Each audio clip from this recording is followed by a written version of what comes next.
បាទនៅក្នុងវីដេអូនេះយើងនឹងនិយាយអំពីអឺការបង្កើតជា desktop app មួយដែលប្រើភាសា Java របស់យើងណាតោះយើងនឹងប្រើ library មួយគឺឈ្មោះថា Swing ដែលមកជាមួយនឹង built-in Java តែម្ដងពេលដែលយើងតឡើង Java ហ្នឹងយើងមាន library ឬក៏ package ឬក៏យើងហៅថា framework Swing ដែលអនុញ្ញាតឲ្យយើងបង្កើតជា desktop application តោះឥឡូវយើងចាប់ផ្ដើមទាំងអស់គ្នាយើងចូលទៅ file new file ហើយ new java file class ហើយខ្ញុំបង្កើត example 28បាទតោះនៅក្នុង example 28នេះគឺយើងត្រូវមាន main function មួយឬក៏ main method មួយដើម្បីអាច run នៅ program យើងបានតោះអញ្ចឹងឥឡូវយើងនិយាយអំពី simple application មួយចុះអូខេអញ្ចឹងខ្ញុំដាក់ SR ឥឡូវមិនបាច់ SR តែអញ្ចឹងក៏បានណាយើងថា simple application អូខេតែនៅក្នុង simple application នេះគឺខ្ញុំចាប់ផ្ដើមពី JFrame មួយខ្ញុំហៅថា JFrame តែនៅក្នុង Visual Studio Code គឺវា automatic detect នៅ JFrame នេះអញ្ចឹងខ្ញុំគ្រាន់តែចុច enter មកវានឹង load នៅ class JFrame ហ្នឹងចេញពី Swing library របស់យើងឬក៏ package របស់យើងមកចេញមកពី JavaX នេះបាទហើយបើសិនបើវាអត់ load ឡើងអញ្ចឹងទេយើងត្រូវ import ដោយផ្ទាល់គឺយើង import javax.swing.jframe បើខ្ញុំឲ្យឈ្មោះ variable នេះថាជា frame អញ្ចឹងមិនគឺ frame អីទេ frame ហើយស្មើនឹង new jframe បាទ new jframe បែបនេះតោះឥឡូវទី1យើងអាចសាកល្បង run ដល់យើង run កម្មវិធីយើងនេះគឺចេញបែបម៉េចឥឡូវកុំឲ្យខាតពេកខ្ញុំចុច run នៅលើនេះតែម្ដងចុះគឺយើងអាច compile and run អញ្ចឹងឃើញ simple application បើថាអត់ឃើញរូបភាព application យើងចេញជាទម្រង់បែបម៉េចទេឥឡូវខ្ញុំថែមថា frame set visibility របស់យើងគឺ visible គឺស្មើនឹង true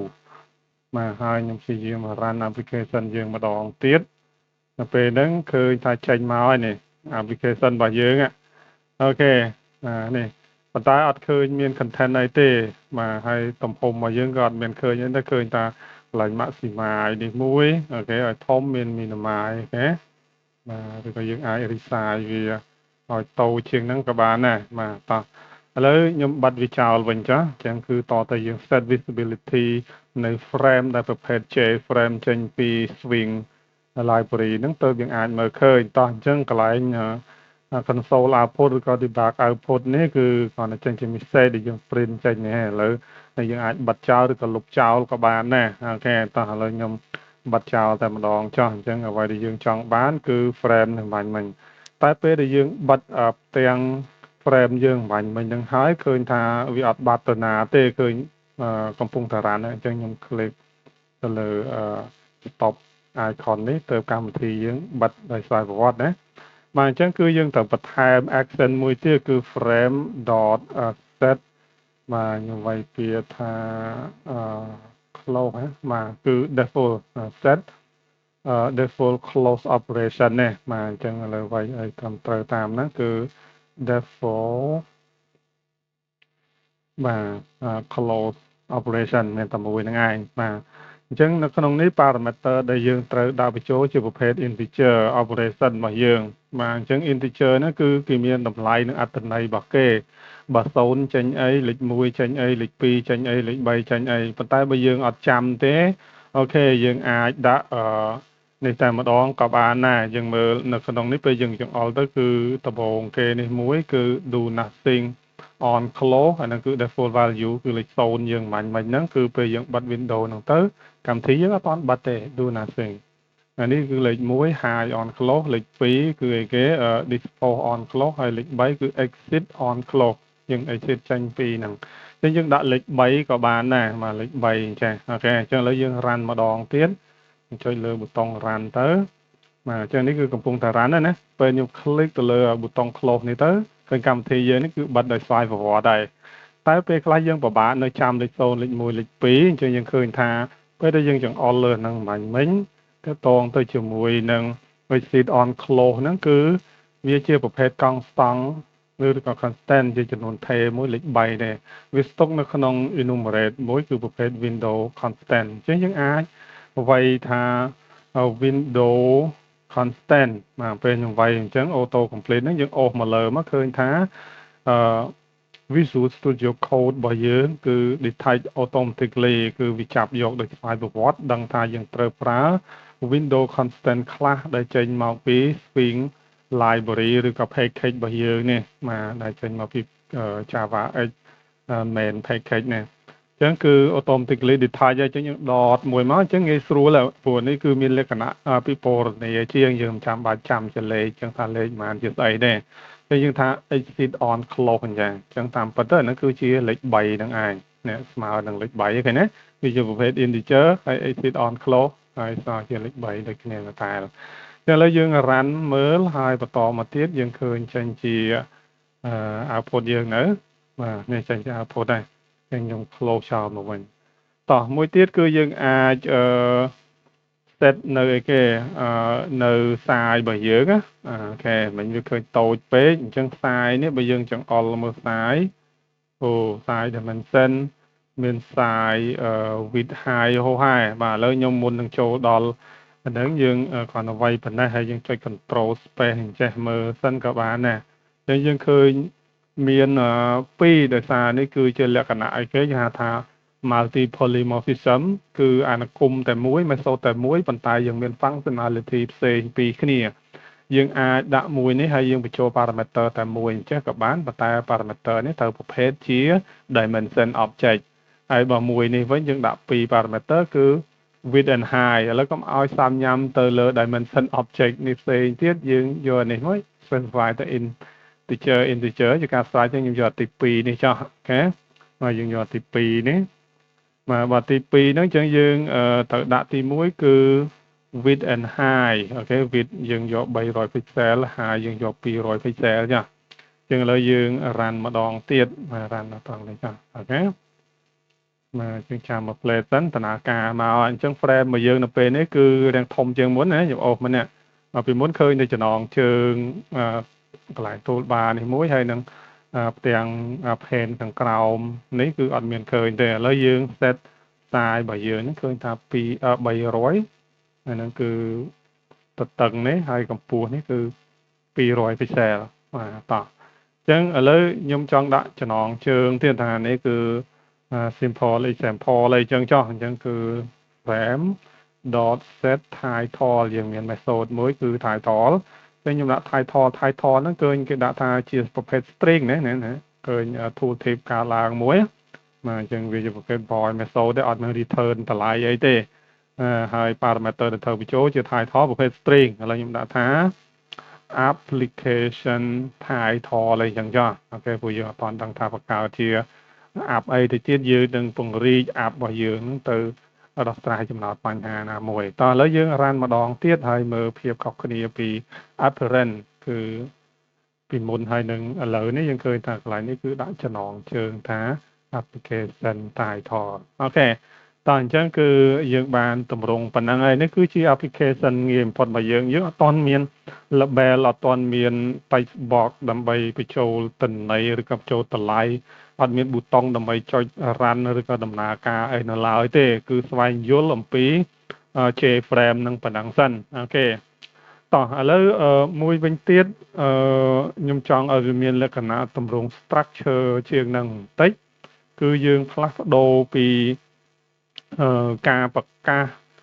variable ឬក៏ការកែប្រែតម្លៃ frame អីនៅក្នុង main ណាកុំឲ្យវាសាំញ៉ាំពេកយើងចង់បង្កើតគ្រាន់តែ app មួយហើយ app.run មកគឺដំណើរការតែម្ដងអញ្ចឹងទុកខ្លឹមសារ detail ដែលជា statement ទាំងអស់នេះទុកមួយឡែកនៅក្នុងខ្លះមួយដាច់តម្លៃឬក៏នៅក្នុងខ្លះនៅខ្លួនឯងព្រោះកាលពីមេរៀនមុនយើងដឹងហើយថាបើសិនមកវាជាខ្លះអញ្ចឹងខ្លះដែលមានផ្ទុកនៅ main method ហ្នឹងគឺអាចដំណើរការដូចខ្លះទូទៅផ្សេងទៀតដែលជំនួយនៅក្នុងកម្មវិធីយើងអញ្ចឹងតោះអញ្ចឹងជំនួសឲ្យការនេះបែបហ្នឹងគឺទី1ខ្ញុំបង្កើតនៅ attribute មួយគឺឈ្មោះថា JFrame ហ្នឹងឯងអូខេអញ្ចឹងយើងមាន JFrame គឺខ្ញុំបង្កើតថាជា frame ប៉ុន្តែអត់ទាន់បាន initialize ទេគ្រាន់តែបង្កើត ជា variable មួយអញ្ចឹងនៅពេលហ្នឹងបើ variable ហ្នឹងក្នុងថ្នាក់មួយនេះបានន័យថាវាជា attribute ដែរយើងអាច access វាតាមរយៈ keyword this អូខេហ្នឹងហើយតោះឬក៏យើងអាច access តាមរយៈ object ដែល create ចេញពីហ្នឹងមកអូខេតោះឥឡូវជំនួសឲ្យការសរសេរបែបនេះវិញយើងអាចសាងសង់វាឬក៏បង្កើតវាឡើងហ្នឹងគឺនៅក្នុងអីគេនៅក្នុង constructor របស់ class ហ្នឹងអញ្ចឹងយើងបង្កើត constructor មកខ្ញុំចុច control ហើយចុចមួយអញ្ចឹងណា control ហើយចុចមួយអញ្ចឹងហើយបន្តមកយើងចូលទៅ generate constructor ហើយយើង select មិនបាច់ select ទេយើងមិនបាច់បង្កើត JFrame នឹងអីទៀតទេបាទអញ្ចឹងគឺយើងចុច OK មកអញ្ចឹងគឺតទេបែបនេះណាអញ្ចឹងបន្តមកគឺយើងថា this.frame យើង initialize របស់វាមកដូចនេះគឺស្មើនឹង new វាគេ new JFrame បាទអញ្ចឹងឥឡូវយើងបាន initialize attribute របស់យើងហើយដែល frame នេះយើង declare ពីខាងលើថាជាប្រភេទ JFrame ណាបាទតោះអញ្ចឹងគឺខាងក្រោមនេះគឺយើងអាច set ផ្លាស់ប្ដូរឲ្យហោហែដូចមុនអញ្ចឹងបាទអញ្ចឹងឥឡូវខ្ញុំ control V យកតែម្ដងទៅហើយពីមុខនេះគឺយើងដាក់ keyword this មកបាទអញ្ចឹងមានន័យថាឥឡូវនេះគឺការផ្លាស់ប្ដូរ frame នេះគឺជា frame ដែលជា attribute របស់ class របស់យើងគឺយើងប្រើពាក្យ keyword this តែបើអត់មានការយល់ច្រឡំគ្នារវាង attribute របស់ class ហ្នឹងហើយនឹង parameter របស់ constructor របស់យើងព្រោះឥឡូវអត់មាន constructor របស់យើងអត់មាន parameter ឈ្មោះ frame ទេតាមពិតអត់មាន parameter តែម្ដងអញ្ចឹងបើអត់ច្រឡំគ្នាទេនៅក្នុង Java យើងមិនបាច់ដាក់ keyword this ក៏បានដែរតែខ្ញុំដាក់ដើម្បីរំលឹកគ្នាយើងថាកាលណាចាប់ផ្ដើមនៅ keyword this នេះអ្វីដែលមាននេះគឺ frame នេះគឺជា attribute របស់ class នឹងតែម្ដងវាមិនមែនជា local variable វាមិនមែនជា parameter របស់ method ឬក៏យើងឲ្យឈ្មោះថា constructor អីទេគឺជា attribute របស់ class នឹងតែម្ដងអូខេតោះឥឡូវជំនួសឲ្យបែបហ្នឹងយើងអាចលុបចោលឬក៏បិទចោលនៅផ្ទាំងពីខាងដើមរបស់យើងនឹងដើម្បីមើលពីភាពនេះដូចគ្នាបាទអញ្ចឹងគឺយើងគ្រាន់តែអីគេពេលដែលយើង initialize object មួយប្រភេទអីគេ example 28មកអញ្ចឹងពេល initialize វានឹង call constructor វានឹងធ្វើការងារដែលមាននៅក្នុង statement របស់ constructor ហ្នឹងអញ្ចឹងគឺដំណើរការវាត្រូវតែដូចគ្នាអញ្ចឹងនៅពេលនេះខ្ញុំគ្រាន់តែផាថា new អីគេ new example 28អញ្ចឹងគឺពេលនេះគឺខ្ញុំហៅ constructor របស់ class example 28ហើយ constructor របស់ example 28គឺធ្វើការងារទាំងអស់នេះគឺបង្កើតនៅ JFrame មួយ set title set size set default close operation ហើយ set visibility ស្មើនឹង true អូខេតោះឥឡូវយើងសាកល្បង run មើលតើដូចអ្វីដែលយើងលើកឡើងហើយណា let's go យើងចាំមក play ហ្នឹងឃើញដំណើរការប្រក្រតីដូចគ្នាដដែលក៏ប៉ុន្តែឥឡូវនេះគឺវាមានលក្ខណៈមួយគឺថា structure មួយច្បាស់លាស់វាអត់រញ៉េរញ៉ៃនៅខាងផ្នែក main method របស់យើងទេបាទអញ្ចឹងជាដំបូងគឺយើងបង្កើតនៅ object មួយដែលយើងអត់ស្គាល់ទុកនរណាតែតាមពិតទៅវា return ជាប្រភេទ object នេះមួយអញ្ចឹងបើយើងចង់ store វាជា application ក៏យើងអាច store បានដែរប៉ុន្តែយើងអត់ទាន់បានប្រើប្រាស់អីទេបាទអញ្ចឹងឥឡូវខ្ញុំបង្កើតមួយចោះខ្ញុំថា example 28ហើយនេះគឺខ្ញុំឲ្យឈ្មោះថាជា app ចុះគឺស្មើនឹង new example app ប៉ុន្តែយើងអត់បានប្រើប្រាស់ទេគ្រាន់តែតទុកវាដោយសារតែ class មួយនេះពេលដែលយើងហៅវាមកប្រើគឺយើងហៅជាលក្ខណៈ constructor ហ្នឹងវានឹងកសាងនៅobject មួយគឺប្រភេទ example 28ហ្នឹងអញ្ចឹងយើងត្រូវ store វាទុកក្នុងនេះបាទអញ្ចឹង store ទុកប៉ុន្តែយើងអត់ទាន់បានប្រើអីទេអញ្ចឹងពេល run ដំណើរការនៅដដែលហ្នឹងព្រោះគាត់ថា initialize នេះមិនទាន់បាន assign នេះទៅវាកើតជាផ្ទាំង frame មួយឲ្យយើងឲ្យស្រេចហើយអូខេតោះប៉ុន្តែឥឡូវដើម្បីកុំឲ្យវាសាងសង់ហើយនឹងបង្ហាញព្រោះ visibility នេះគឺបង្ហាញឲ្យឃើញ frame យើងណាខ្ញុំបិទអានឹងចោលហើយជំនួសមកវិញគឺពេលដែលយើងសាងសង់នៅ object មួយគឺប្រភេទ example 28នេះវាគ្រាន់តែបង្កើតឡើងនៅ JFrame មួយមាន title មាន size មានអីទៀតមានដូចជា set នៅ default operation អីហោហែហ្នឹងគ្រាន់តែប្រាប់ព័ត៌មាននៅបង្កើតព័ត៌មានអីអស់ហ្នឹងប៉ុន្តែអត់ទាន់បានបង្ហាញចេញជារូបរាងទេយើងចង់ឲ្យវាបង្ហាញនៅខាងក្រោមនេះវិញគឺនៅក្នុង main method នេះអញ្ចឹងខ្ញុំអាចថា dot frame ពូ frame វាជាអីគេ frame វាជា attribute មួយរបស់ class ហ្នឹងអញ្ចឹងយើងអាចហៅវាតាមរយៈ dot notation នឹងបានហើយបាទហើយបន្តមកទៀតយើងដឹងថា frame គឺមាន method set visibility នេះអញ្ចឹងនៅពេលនេះគឺយើងអាចបន្តទៀតថា set visibility ហើយយើងដាក់ថា true បាទអញ្ចឹងនៅពេលនេះគឺ make sense ហើយនឹងត្រូវតាមតក្កវិជ្ជាពីខាងដើមឡើយហ្នឹងហើយអូខេអញ្ចឹងយើងសាកល្បង run ម្ដងទៀតអូខេអញ្ចឹងចេញជាលទ្ធផលដូចគ្នាតោះឥឡូវខ្ញុំសង្ខេបនៅអ្វីដែលយើងបានស្វែងយល់ទាំងអស់គ្នានៅជំហានមួយនេះបាទដំបូងឡើយខ្ញុំបង្កើត class មួយដែល class នេះមាន attribute គឺឈ្មោះថា frame ហើយនៅក្នុង constructor របស់វាគឺយើង assign ឬក៏ initialize frame ហ្នឹងគឺជាប្រភេទ J frame នេះបាទហើយបន្តមក set type source set size set default close operation នេះហោះក៏ប៉ុន្តែគ្រាន់តែ assign បំពាក់វានៅគ្រប់លក្ខខណ្ឌដែលយើងចង់បានហើយអស់ប៉ុន្តែអត់ទាន់បានឲ្យបង្ហាញជា frame ទេពេលដែលយើងសាងសង់ពេលយើងសាងសង់គឺនេះសាងសង់ object ប្រភេទ example 28ពូខាងលើមិញនេះគឺយើងនិយាយនៅក្នុង constructor របស់ example 28ហ្នឹងបាទអូខេអញ្ចឹងគឺយើងបង្កើតនៅ app មួយបង្កើតនៅ app មួយហ្នឹងគឺសាងសង់នៅព័ត៌មានអីហោហែទាំង3ទាំង4នេះដល់ពេលយើងចង់ឲ្យវាបង្ហាញគឺយើងយក frame ហ្នឹងគឺបង្ហាញមកបាទអញ្ចឹង frame ហ្នឹងនៅក្នុងអីគេនៅក្នុង app ហ្នឹងវាជាអីគេ attribute មួយអញ្ចឹង app dot frame ហើយ dot visibility ស្មើនឹង true តែហាក់បីដូចជាវាអត់ទាន់មានលក្ខណៈ professional និង structure ខ្លាំងនោះទេអញ្ចឹងគឺយើងអាចបង្កើតនៅ method មួយទៀតព្រោះជាទូទៅគឺនៅក្នុង class មួយយើងអាចមាន constructor មាន method មានអីហោហែច្រើនអញ្ចឹងឥឡូវខ្ញុំបង្កើតជា public void method មួយគឺឈ្មោះថា run យើងដាក់ឈ្មោះអីក៏បានដែរប៉ុន្តែខ្ញុំដាក់ឈ្មោះ run ដើម្បីឲ្យត្រូវគ្នានឹងករណីនេះចុះបាទអញ្ចឹងនៅក្នុងអានគម run នេះយើងគ្រាន់តែ set visibility នៃ frame របស់យើងនឹង true តែប៉ុណ្្នឹងតែអញ្ចឹងគឺយើងអាចថាអត់មាន return អីទេគឺ this dot frame ហើយ dot set visibility ហើយយើងដាក់ថា true អញ្ចឹងជំនួសឲ្យ app dot set visibility ស្មើនឹង true នេះ statement មួយនេះគឺវាសមមូលនឹង app dot run ហើយនឹងអាចថា app dot run តោះចឹងឥឡូវយើងចាប់ផ្ដើមទាំងអស់គ្នាខ្ញុំចាប់ផ្ដើម run បាទឃើញចេញជា result ដូចគ្នាគឺយើងចេញជា JFrame មួយដែលមាន title ថា application title ហើយនឹង canvas របស់យើងនេះគឺ figure size របស់យើងនេះឬក៏ frame នេះគឺមានទំហំរបស់យើងគឺ300ខ្វែង200បាទ300 pixel ហើយនឹង200 pixel បាទតោះអញ្ចឹងឥឡូវខ្ញុំ clean code របស់យើងបាទ clean code របស់យើងអញ្ចឹងយើងដឹងលំដាប់លំដោយណាតាមពិតពីដំបូងឡើយគឺយើងអាចគ្រាន់តែ run direct អញ្ចេះក៏បានតែឥឡូវយើងដាក់ឲ្យវាមានទម្រង់ structure នៅក្នុង main របស់យើងនេះខ្ញុំគ្រាន់តែបង្កើតនៅ app មួយបាទជាប្រភេទ example 28ហ្នឹងហើយបន្តមកទៀតគឺយើង app.run ជាការស្រេចតែ app.run គឺធ្វើអីគេ app.run គ្រាន់តែ show frame យើងតែប៉ុណ្្នឹងទេអូខេ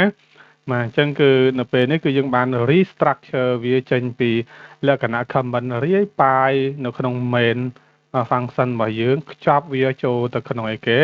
ទៅក្នុង class មួយដែលខ្ញុំបង្កើតជាឲ្យឈ្មោះថា attribute frame មួយប្រភេទ J frame ហ្នឹងហើយនឹងការងារ assign តម្លៃ set ផ្លាស់ប្ដូរអីហោហែហ្នឹងគឺដាក់នៅក្នុង statement